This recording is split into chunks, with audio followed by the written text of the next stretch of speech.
धोरोमनि गोथार खेराइ फोरबो दिनै।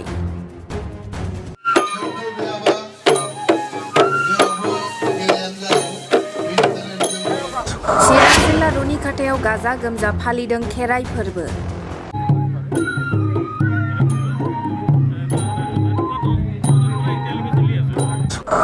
गोथार बाथौ सानखौ गासैबो जिल्लायावनो फालिदों।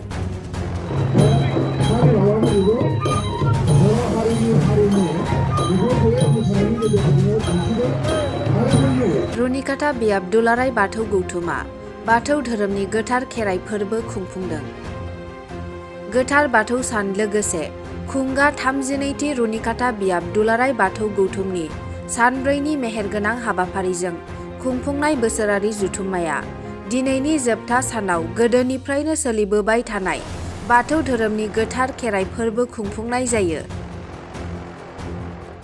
थुंग्रि सायाव दौदिनिया गाखोनानै मोसानाय मोनसे गोनांथार आयदानि ओंथिखौ नों जेब्लाबो सैथो थायोब्ला नों जेब्लाबो खैफोदाव गैलिया, बिनिखायनो जों बयबो गोथार थानांगौ होननानैबो बिथाङा फोरमायबावदों।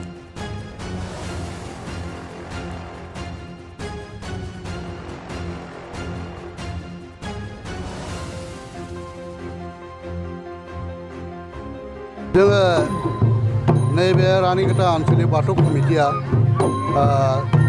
जेब्लानाखि बाथौ कमिटि दुलाराय बाथौ कमिटि एबा अल बाथौ रिलिजियास इउनियन बे 1990 सनाव गायसनदों। बे गायसनजेननायनिफ्राय जोङो जोंनि बेहाय 42टा गामि दङ, बेखौ रानिखाथा आनसलिक होनो। बेवहाय जोङो नैबे आसाबारि बाथौसालियाव जोङो स्थानखौ लानानै दिनैसिम माने जोंनि बाथौ धोरोमनि खेराइ फुजा एबा खेराइ फोरबोखौ फालियो। आरो बिनि अनगायैबो जोङो बोसोरफ्रामबो जोंहा लाइमोन आफाद दं, माइनाव आफाद दं, अजा आफाद दं, आरो बिदिनो गागु कमिटि दं। बिसोर ज' जालायनानै एखमबा सानथाम एखमबा साननै, नैबे बोसोराव जों सानब्रै जानुवारि 22 थारिखनिफ्राय दिनैसिम 25 थारिखसिम जोङो खुंदों। बे खुंनायनि उद्देश्यआ जाहैबाय जोङो बाथौ धोरोमखौ जों बोरै लाखिनो, बोरै फुवारनो, बोरै फोजौनो बेनि उद्देश्य लादों। आरो जोंनि बाथौआरिफ्रा सानो खेराइया मोनसे बिराद बर'फोरनि गाहाय उत्सब, जाय उत्सबखौ माने बाथौ धोरोमावसो जों बे उत्सबखौ फालिनाय जायो।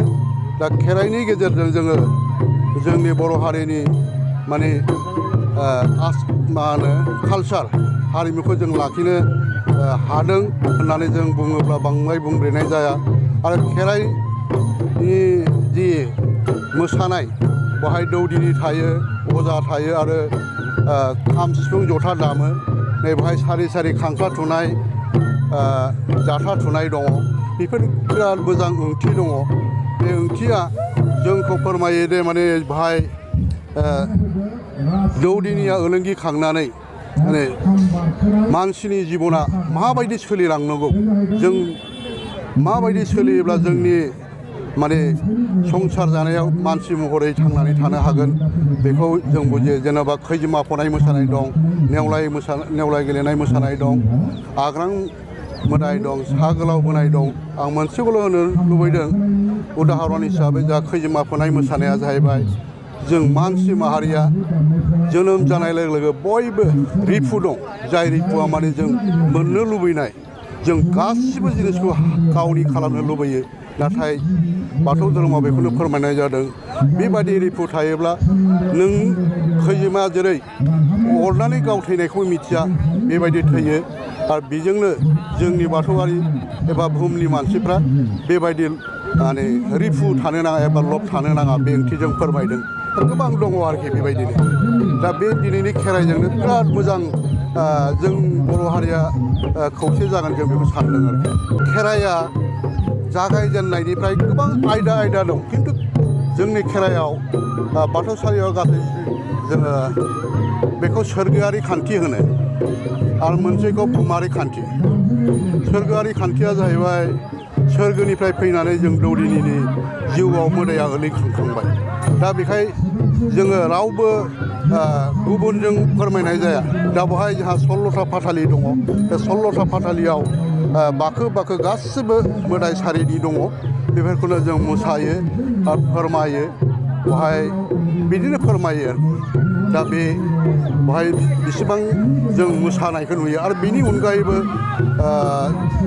माखासे खेराइ बे फाथालिजों सोमोन्दो थानाय जेनेबा गोथै गोथां जारा फाग्ला मोसानाय आरो बिदिनो गोदोनि जोहोलावफोर थैनाय बे उनथाराव जायो आरो गेजेर खन्द'आव जोंहा संसार जानायाव माइनावा एबा लोखिया बे जाग्रा मुवाया इसोरा होनायखौ जोङो बे समाव बोखांनायबो दङ आरोखि जोंहा लोखि बोखांनाय दं बे थुंग्रि मोसानाया जोबोद सैथो नोंथांमोनहा नुबाय आरो जों बयबो मिथियो थुंग्रिया बिराद गोबौ बे थुंग्रि गोबौजों माने जों गोबौ जिनिसजों जों बौवो बेखौ मिथिखायो नाथाय दौदिनिया बे थुंग्रियाव गाखोनानै बाखो बाखो बुसाब्लाबो बे थुंग्रिया माने बौवा दा बेजों फोरमायनाय जायोदि सैथो थायोब्ला जुदि गोथार थायोब्ला माने थुंग्रिया बौवा थारमाने बिनि माबाया जाहैबाय नों जुदि सैथोब्ला